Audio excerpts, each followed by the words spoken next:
imizimu yose yakora mu muryango wawe uyu munsi ucurirwa mu izina, isubire yagera mu izina,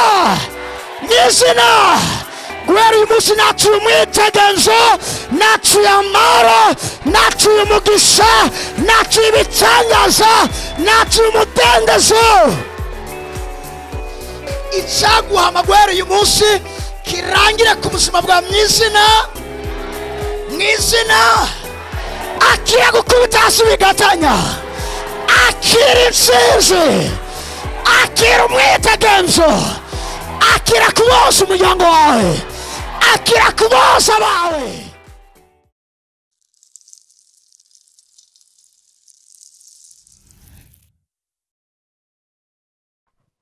Imana ishimwe cyane. Dushaka gutarika ibiganza tukaramukanya.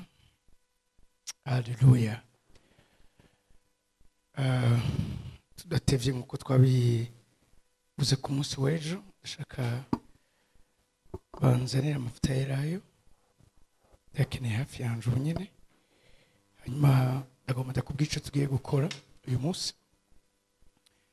Abari ngaha ku munsi w'ejo twaravuze ko uyu munsi wo guhamagara umuriro ku bw'aba bantu bakurikira.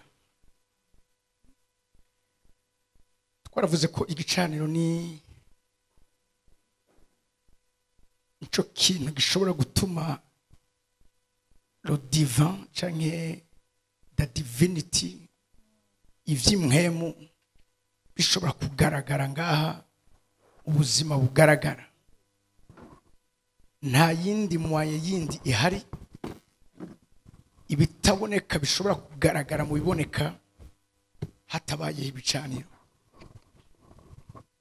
Uyu munsi turifuza yuko ivy'ijuru bihura n'ivyawe, ambiva ku mugwanizi uyu munsi bigashirwa kwihereza mu izina rya Yesu. Ejo naganire n'umuntu, numwe mu bantu bisanzwe nsengera barogwa n'ubu bavukana, ubuzima bwabo yarabwugaye, wagatera imbere mugabo bo nta kintu na kimwe cyabo gitera imbere. Yarambwiye ati nuko tutarahura ngo tugushingire nta, ariko turiko turitegura kuza kukubwira ivy'Imana ikirakora.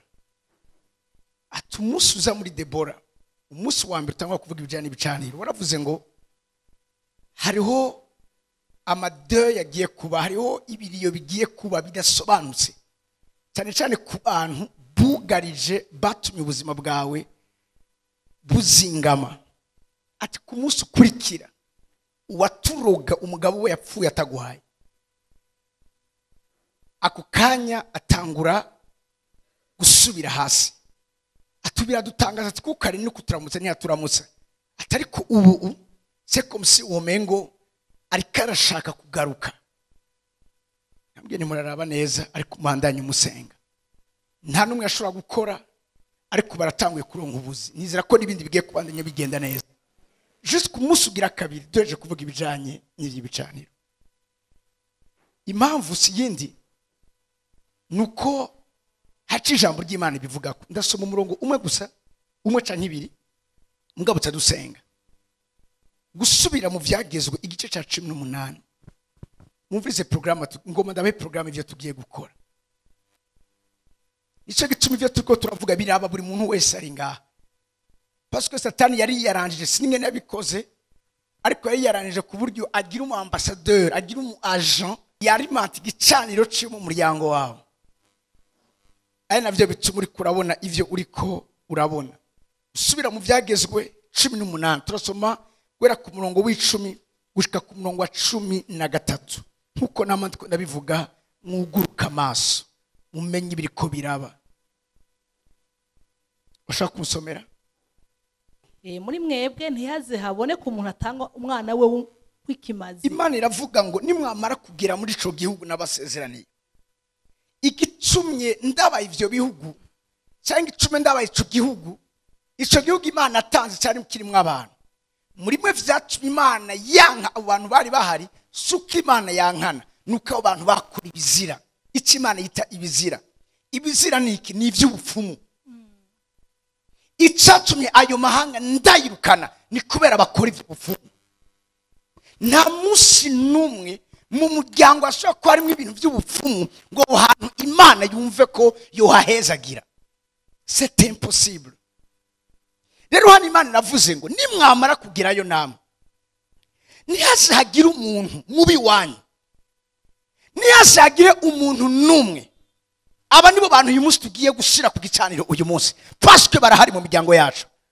Imana iravuze ngo ari uw'umuhungu cyangwa w'umukobwa. Umviriza, ntihazaboneke umuntu atanga umwana wiwe ikimazi, ari umuhungu cyangwa ari umukobwa. Ni bangahe mu miryango yacu batanze imazi by'abana babo? Ni bangahe uyu munsi deja ushobora no kubura ngaha, turaza kubimenya mu mwanya, kuko aho umuriro uri ariko aragaragara nta kintu na kimwe giziwe kiyabaho. Umuriro ahisura. Umva amenye muri cyo kibanza. Umuriro urexposa, urahisura ibyari binyegejwe. Aravuze ntihazaboneke umuntu atanga umwana wiwe w'umuhungu cyangwa w'umukobwa nk'ikimazi amushyire ku gicaniro ngo yoswe mu muriro. Ngo canke ngo haboneke uragura, canke ngo haboneke inde uragura. Tukiri ngaha, dabori ibi ni ibintu biri mu miryango yacu. Icyambere, dufise abantu batanze abana babo. Uyo ntuvuge ngo ntiyatanze wewe, nimba ari mu muryango akaba yaratanze umuhungu wiwe cyangwa akaba yaratanze umukobwa wiwe, nagomba ndakubwire ngo nawe nturiye panye.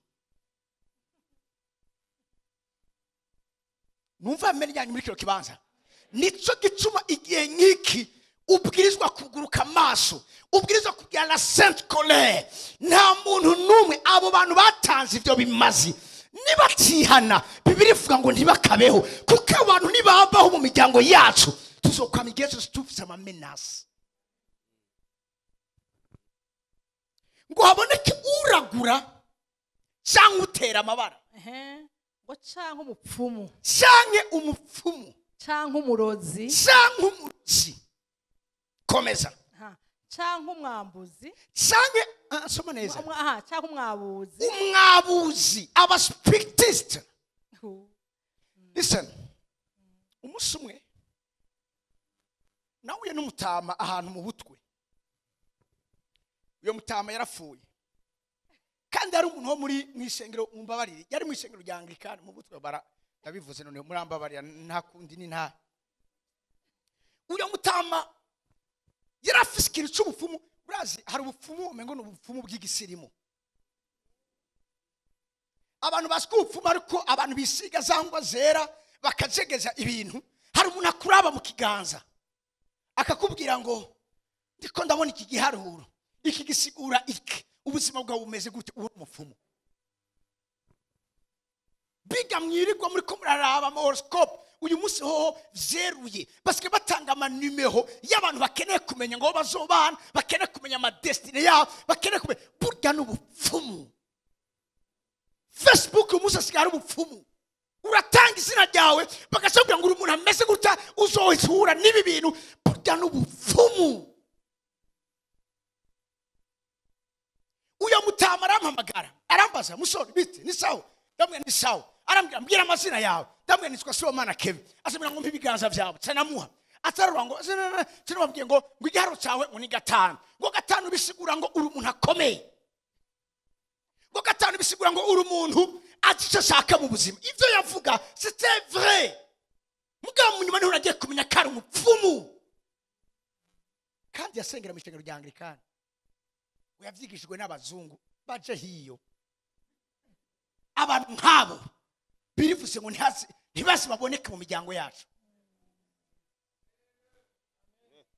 Numva amenye muri kibanza. Muzi gituma iyo abo bantu bariko barakora bino bintu, misos igicaniro muvyumvise neza, kimwe igicaniro gikora cyashira na transaction. Igicaniro gituma yaba ama essence, ibintu biva kuri naka bikaza kuri naka. Satani nta mugisha afise wo gutanga. Satani agenda kawiba abantu hama kawuha bazi kumushikanira ibimazi.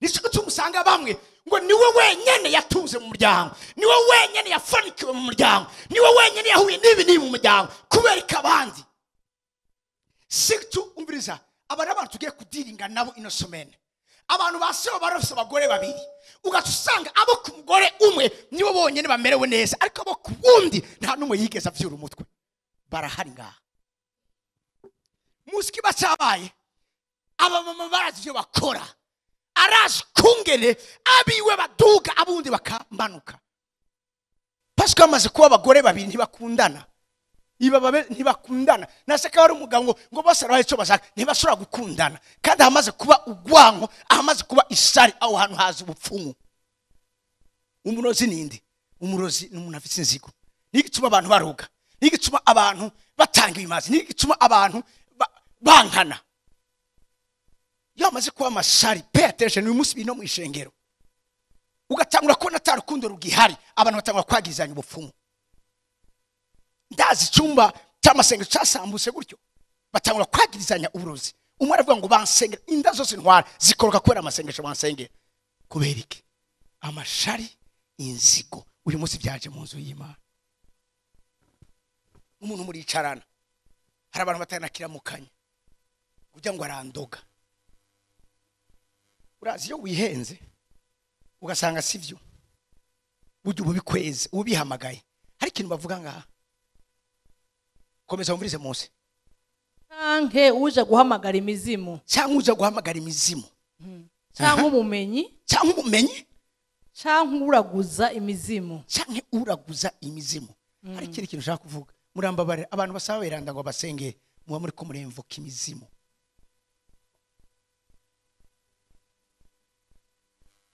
Senkeve uransabira arakaja hiyo niki kubwira ko yagiye mu ijuru Imana kwese kari mu ijuru si bikorwa byiza bituma umuntu abumweranda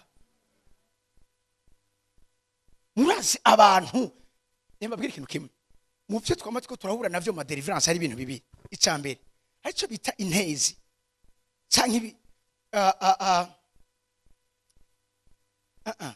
hari abavyeyi hakaba intezi uko biri kose hari amadayimoni ari aggressive bagizira ryayo mu kirundi twaravyize abaganza abarimwe abaganza navuze neza uyo muntu uri kwa musengera era kwikira cyangwa uri kuramubona abari aggressive ngari kindi bita abavyeyi bari superior y'abaganza abavyeyi ni bidayimoni bitekereje by'ibivyeyi nyene iyo biri mu muntu maze ukora umuntu yitonda mukibaza ngo n'ubwitonzi Imana muhaye arimwe abavyeyi yuzuye amarejo y'abavyeyi kuko byuzuye ari byiza uzomubona agenda gutya ntigera avugisha umuntu ntigera ashwana n'umuntu kugira umuntu yarahiriwe afise ingabirano y'ubwitonzi n'abavyeyi uyu munsi nzuye kubashira ku gicaniro muragiye kubabona ikibani gikirageze kwabwira inzu y'umupfumu nigeze kwinjiramo iki kintu cyamye kinyagasa ubuzima bwanje bwose naho nari umwana maze gukizwa Imana ikambwira yuko neza gutegura abantu kugira ngo baje mu ijuru namenye ko ibintu biri ko biratuma abantu bataja mu ijuru harimo umwijima harimo ubwami bw'umwijima mu buzima namye nankinje tw'umurozi naho ndamwumvise sanza kumurondera sindamusengera distance ndamusanga hari ico gera n'ibisi imyaka 17 sizovyibagira hari umurozi yaba haruguru y'ahantu twaba turenganye numva reka arahamagara ibintu ngo vyanyamutigita ngo bitigitira mu misozi ngo bitigitira mu mataba ngo muze ngo kurukuru bavyumva turi kumwe n'abandi bakozi b'Imana tubiye gusengera umwana bari batanze kuzimu twamusengeye umwaka wose uyo mwana umukobwa naye babwiye temonyaje yiwe vyanse ko amadayimoni agenda ijoro ryose tugeze mu saa 9 baratubwiye ati aha ni mu mihana nivyo kunda abantu bashobora gusinzira reka tumutware ku ishengero rya Pentecote mu Kibenga yarafise umwokere we aramutwara buke mu gatondo tuzindukira kumusengera cugiye hazaza umuyisilamu musehe aza yitandiye inzira muri Pentecote aravuga ati ndaje hari umuntu muri ko murasengera nganje kumubuza nimuswe kumusengera kuko uwo muntu hamwe yobohoka hari amaksida adasobanutse aza kuba hari abantu bamanutse kurangura ikuzimu batazokongera kuduga uwo mwana nyabohoka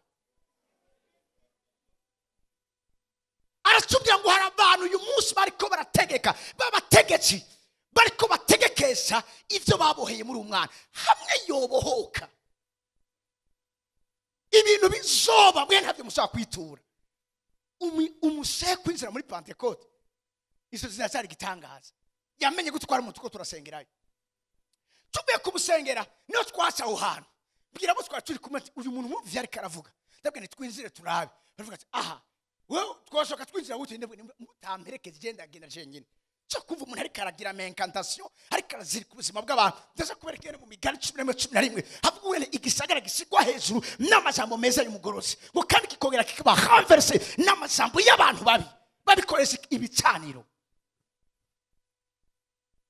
twinjiye dusanga ku meza amafu dusanga ibintu ari karakoresha n'inzara z'inkoko ako kanya twari bane dutangura nta numwe yabwiye undangura dusenga muri mutamenyekana hamanutse ikintu nk'umutamana w'ubushobozi ako kanya y'ameza cyamone kirazugumira atanumwe yizugumije ikiraduga hejuru muri espace negeze kwabwira témoignage icyo kigabo wamengo koreheze mu abavyeyi cyari cyatekeje kiko kirimusha kimeze neza cyakize kituraba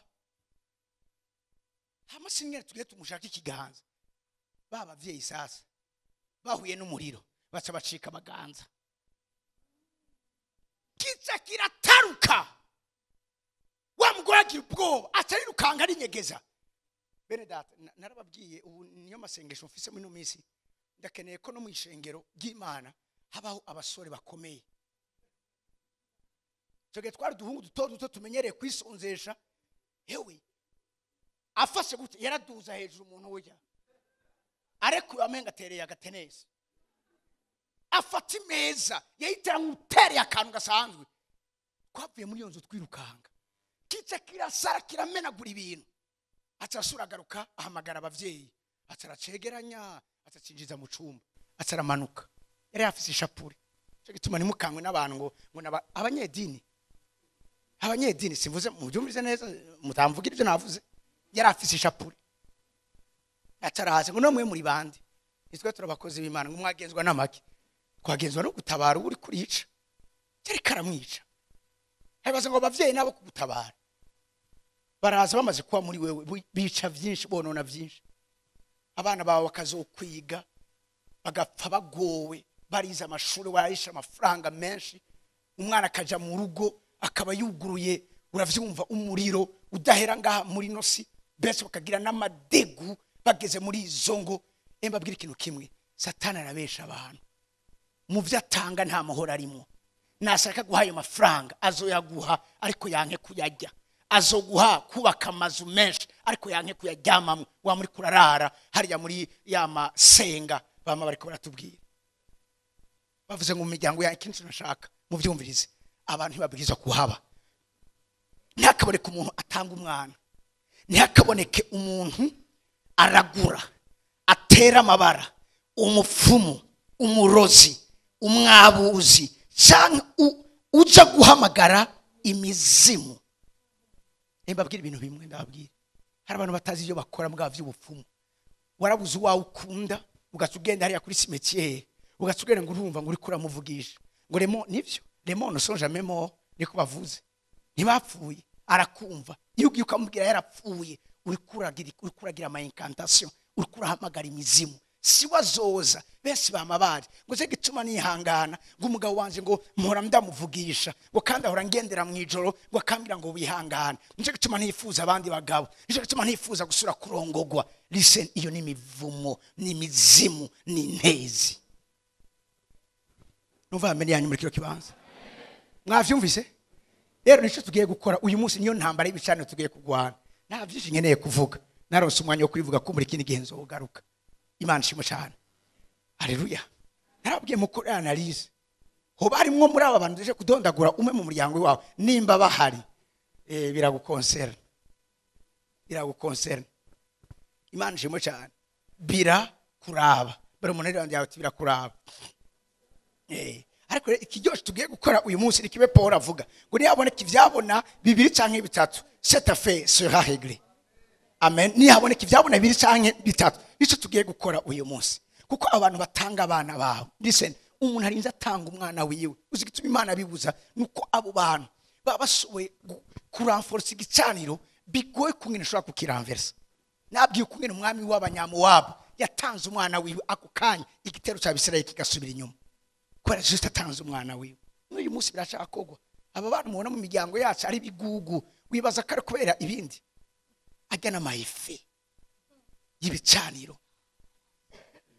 Muriko muranyumva ya ikuvuga ngo bari ngaho so bari barakoreshwa.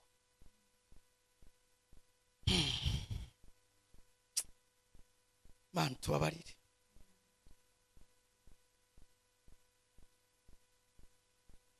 Mwe muri ngaha sinzi umbabarire nta dini ndiko ndataka, ariko wewe ushobora kuja kwikubita imbere y'igishushanyo nawe utaniye n'aba bantu. Muriko muranyumva Abalewi 20 ijambo ry'Imana rirambwira ku murongo 3 ntihakagira ikintu na kimwe c'igishushanyo c'ivyo mwijuru uzokwigera ushushanyo. Numva ngo ibiki ibama babahaye umviriza. Mariya ari mu muhagahengwe bana, Mariya ari mu mureka sinzira aruhuke imiruho yagize ngaha muri nose. Nta Mariya kumva uri kurasenga igashusho yiwe ntakigufasha dere ntasa kurigana ishusho y'umuzungu bafashe. Ibi nivyo bariko baravuga abantu barabiko nabwe n'ubupfumu womengo bw'igisirimu. Muriko muranyumva nico gicumu ubuzima bw'abantu bwaboshwe. Munyemere tuvuga ukuri naho twokuzira tukuzire mugateza kuvuga ukuri.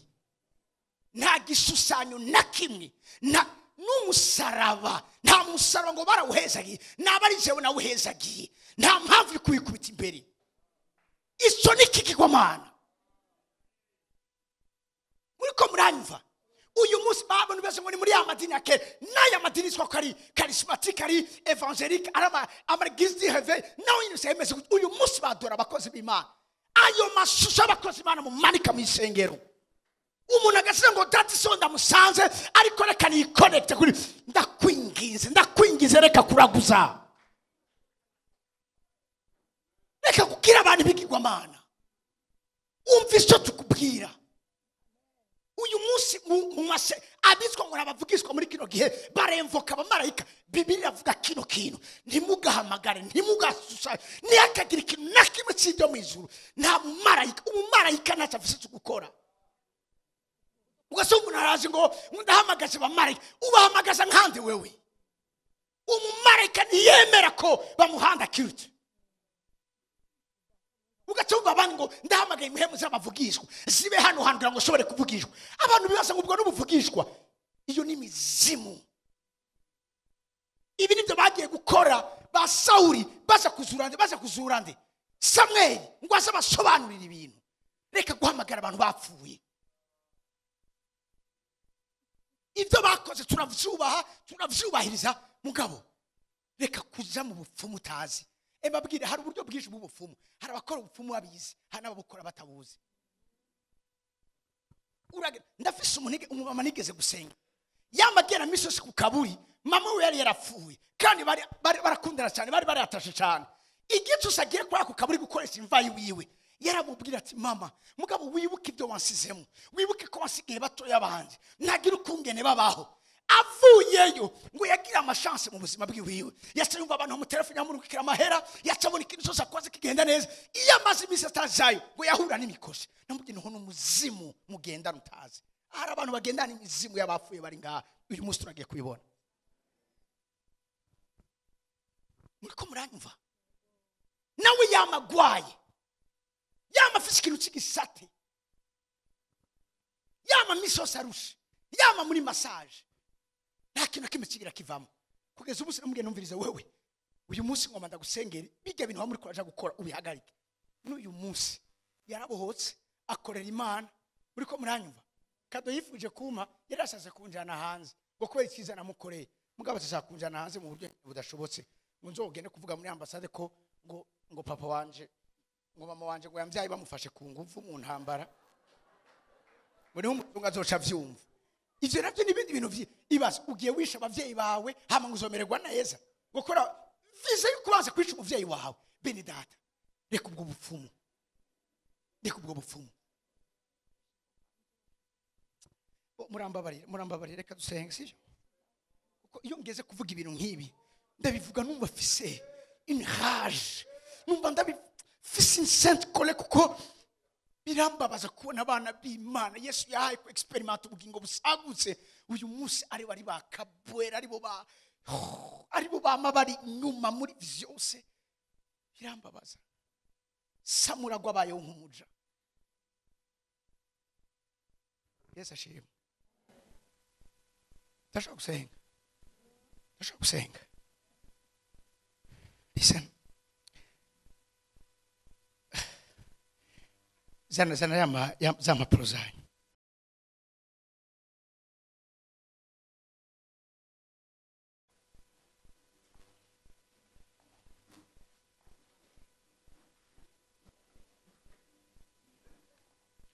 Hari umuntu ndiko kubona mu buryo bw'imhemu bigeze koza amazi y'umuntu yapfuye. Abantu nimba bari ndabakene bazi nga mahaguruke ku maguru yanyu. Hari abantu ndiko ndabona bigeze kozwa amazi y'abantu bapfuye y'umuntu yapfuye.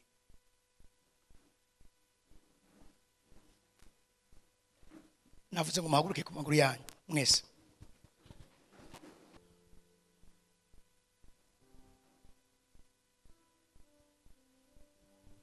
Chakuriza chagutekwa amawicurikira chagutekwa muri kuritsa umutima. Uyu munsi n'urubanza rwacu.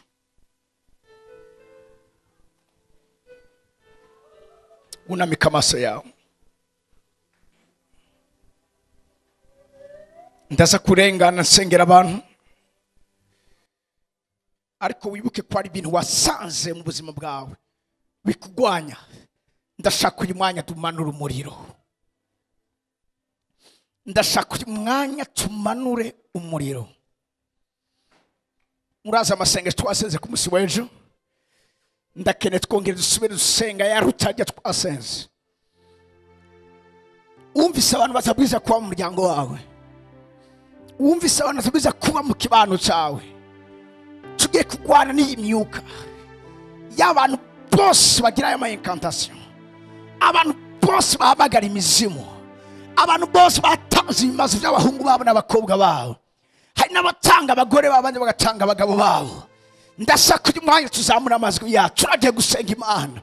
Singekeranya umure wa mpemu Imana uragiye kugirengana, uragiye kugendagenda muri kino kibanza. Protocol mube hafi y'abantu. Hari ibintu bidasanzwe bigiye gufata kibanza hano hantu. Hari ibintu bikomeye bigiye gufata kibanza hano hantu. Umudayimoni wese yatraumatiza ubuzima bwawe. Umudayimoni wese yatraumatiza ubuzima bwawe. Umudayimoni wese yazingamitse ubuzima bwawe. Ndagomba uyu mwanya duhamagara umuriro. Ibyateza kugenda uko byagenze, ntiwateza kubaho kuri kurabaho, ntiwapeza guhura n'ivyo uri kurahura navyo, ntiwapeza kugirirwa ubuzima uyu munsi uri kurabona hejuru ubuzima bwawe. Iyo tego wagize ugeze mu rugo, ubwo gwango wagize mu buzima bwawe, urutsewe n'ivyagushitseko, ndashaka uzamura ijwi ryawe hano hantu. Ndagomba uzamura ijwi ryawe hano hantu. Mana yo mwijoro, umanura umuriro wawe muri kino kibanza. Rezo bakazereba hazo.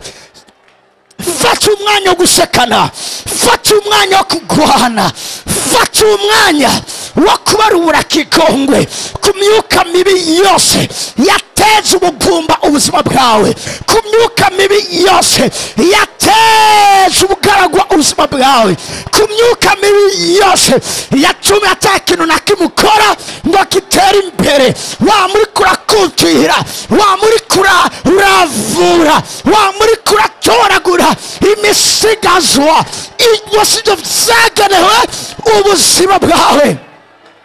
Icyo wariye canke waryohe cyose kuva mu nzu y'umupfumu, ndavuze mu izina rya Yesu Kristo, ubunyene ugisore, ubunyene ukivomise mu izina rya Yesu Kristo Umunyanazareti. Senga Imana, senga Imana. Rema zoba kazekete. Wama misi yose ufise ikibazo cyo kuribwa mu nda, wama misi yose ufise ikibazo cyo kuribwa mu nda, icyaguca umuribwa uyu munsi uyu munsi kiragiye gucirwa urubanza uyu munsi kiragiye gusigwa kiragiye gusigwa ku iherezo Yes, Lord. Yes, Lord. Yes, Lord. Yes, Lord. Mizina ja Yesu Kristo. Mizina ja Yesu Kristo. Mizina ja Yesu Kristo. Mizina ja Yesu Kristo. Mizina ja Yesu Kristo. Mizina ja Yesu Kristo. Oh, rimana yo kwizegwa. Rimana kwizegwa. Rimana kwizegwa. Mizina ja Yesu. Rimana bubasha. Rimana imbaraga. Rimana komeye. Rimana hambaye. Oh, mizina ja Yesu. Hallelujah, hallelujah, hallelujah, hallelujah, hallelujah, hallelujah. Mizina ja Yesu, mizina ja Yesu, mizina ja Yesu, mizina ja Yesu. Mana ububasha, mana imbaraga, mana ugororotse, mana ugira neza. Mizina ja Yesu. Yes, Lord. Yes, Lord. Yes, Lord. Yes, Lord. In the name of Jesus. Haro deliverance irikiraba. Uri kurumva amakonyazi umubiri wose. Uri kurumva umengo n'ibintu bakuremetse. Uri kurabohoka. Senga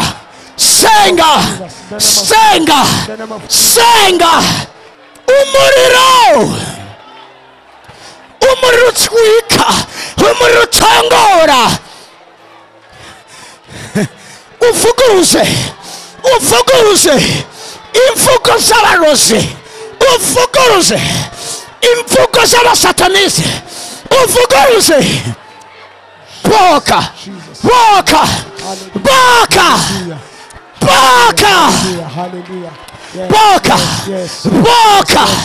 igikorwa cyose cy'umurozi, igikorwa cyose cy'umupfumu, uyu munsi ari intare yo mu muryango wa Yuda, umunago wo ku gishitsi cya Dawidi, ari ngangwa abohore. Abatanze kwibimaze, abahungu n'abakobwa, ubu nyene garagara umuriro ugutebukiyeko. Bohoka kata reka kakazobo bratezekeza vuva reke bosavia robo satateko zuva. Ejo navuze ngo uyu munsi hari uri ku musozi Karumeli, aho gahinyuza kagiye kugaragarira, aho umuriro. Ai, ndumva abantu bafise ibintu bariye, hari undi ko ndabona yaraharuye yibaza ngo bamugabura inyama. Iyo nyama kuva umunsi ayirya yatanguye kubura amahoro mu buzima bwiwe. Mpemu yerekana ngo iyo nyama yari inyama y'uruhinja, yari inyama y'umwana. Uyu muntu avuze ngo ubunyene habohoke mu izina rya Yesu.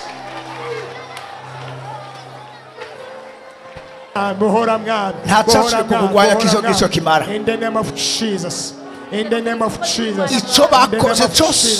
In the name of Jesus. In the name of Jesus.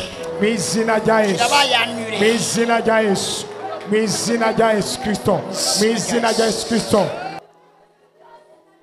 Usure muti ivyangwanya vyose uyu munsi bineshwe mu izina rya Yesu.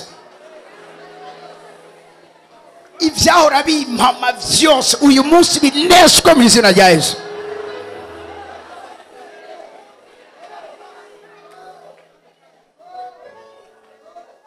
Umwuka wose wahora unkurikirana,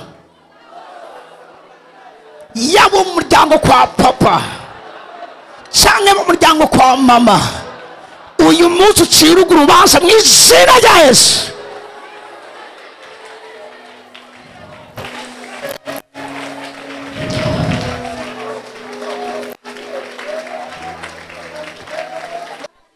Abakiriko barasengera abantu bane babasengera, ariko naguma ngo ubetemwa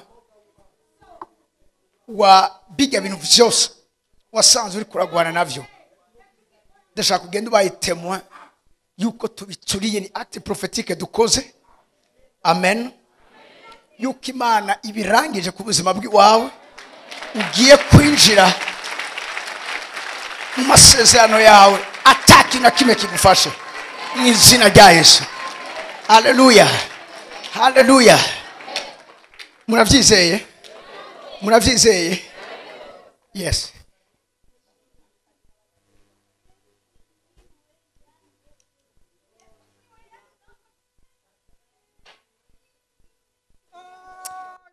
Icyakugwanya cyose uyu munsi kineshwe mu izina rya Yesu.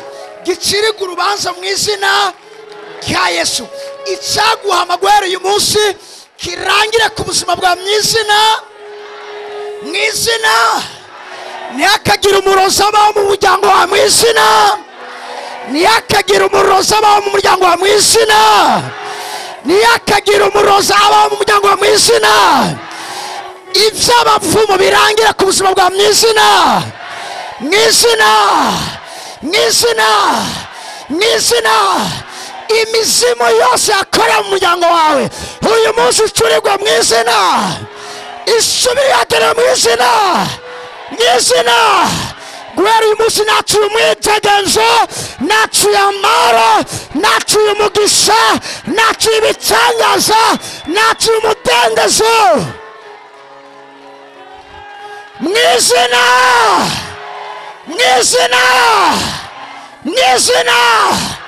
Ibimazi byose birabayaniwe mu izina. Ibicaniro byose byakugwanya birasambutse mu izina. Amashyi menshi ku mwami w'abami.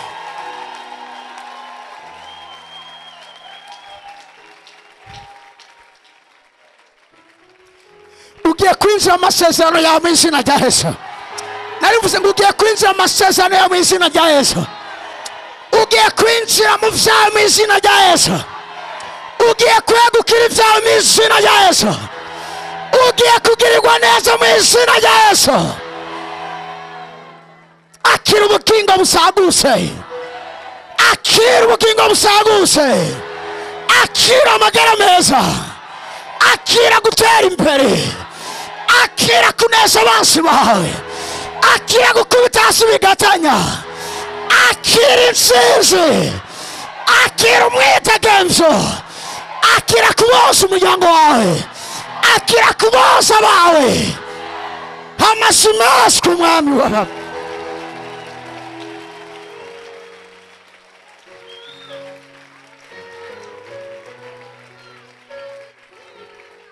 Haleluya.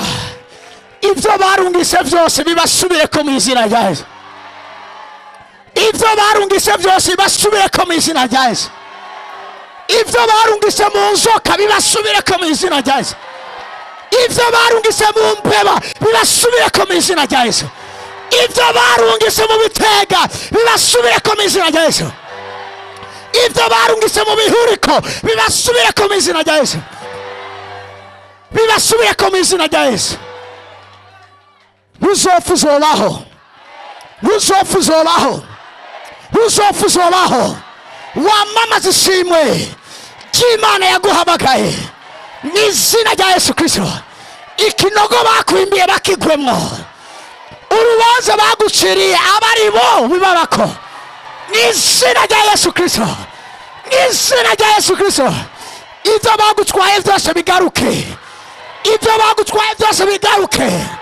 Ibyo bagutwaye byose bigaruke. Akira ibyawe. Amashyi menshi ku mwami w'abami.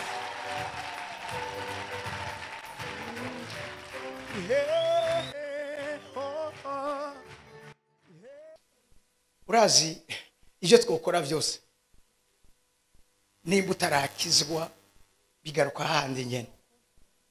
Nimba utarihana ngo ubugingo bwawe umwami Yesu bigaruka handi nyene. Imbere ko tugenda nagoma asaba umuntu, nimba ari umuntu ari ngaha atarakizwa, ataraho ubugingo bwiwe umwami Yesu, abinyekeshe koko kwita umufashe ucika icareme gishasha, kuko ibi bikora ku bana b'Imana.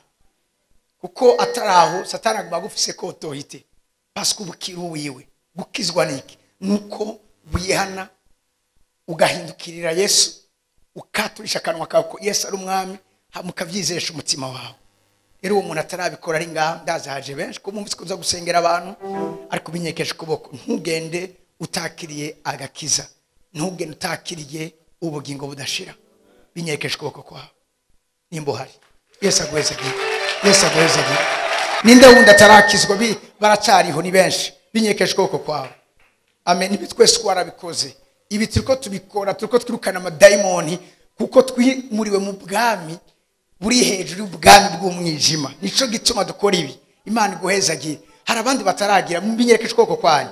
Muhisemo neza cyane. Tugomba tubikore kandi Bibiri avuga ngo ni waturusha akanwa kawe ko Yesu ari umwamuka yizeresha umutima uzocukizwa. Munamika amaso yacu muhumirije. Ndagiye kuvuga namwe murasubira mu cyo ngiye kuvuga. Ariko kandi muvyizeye musubire mu mutima mwami Yesu. Uyu munsi twumvise umutumiro wawe. Twitahuye ko turabanyavyaha tudashobora kwikiza. None uyu mwanya turateye intambuko yuko kwakira mu bugingo bwacu nk'umwami n'umukiza. Amaraso yawe natwoza ivyaha vyacu byose. Uhanagura izina ryacu mu gitabo c'urupfu, uryandike mu gitabo c'ubugingo. Uyu munsi natwe ducika abana bawe. Satani akira ivyawe byose. Uyu munsi nacu tugifana twiyeguriye umwami Yesu mu izina rya Yesu Kristo. Amen. Amen. Tubasengere gatoya mutubeje ibiganza byanyu ino. Reka tubasenge tubarambike ku biganza. Amen. Mwami Imana turakubasha kandi turagushimiye kubwiza ingabire zidasanzwe. Mwami Imana uyu munsi duhaye mu bwami bwawe. Mwami Imana bateye intambuko gitanga cy'amahanga Mwami Imana yo kukwakira nk'umwami wawe n'umukiza wawe. Bagire neza mu izina rya Yesu Kristo. Reka Mwami Imana guhera uyu munsi ubafate kuboko. Nibo ngere gusubira inyuma. Ntibaze bongere gusubira inyuma mu izina rya Yesu Kristo. Ivyabananiza ubinanize kandi uyu munsi Mwami Imana ubuzuze. Mwami Imana ubushobozi batuma bahagarara baramiriza mu izina rya Yesu Kristo. Maze Mwami Imana baze bagukorere ubuzima bwabo bose basigaje mu izina rya Yesu Kristo.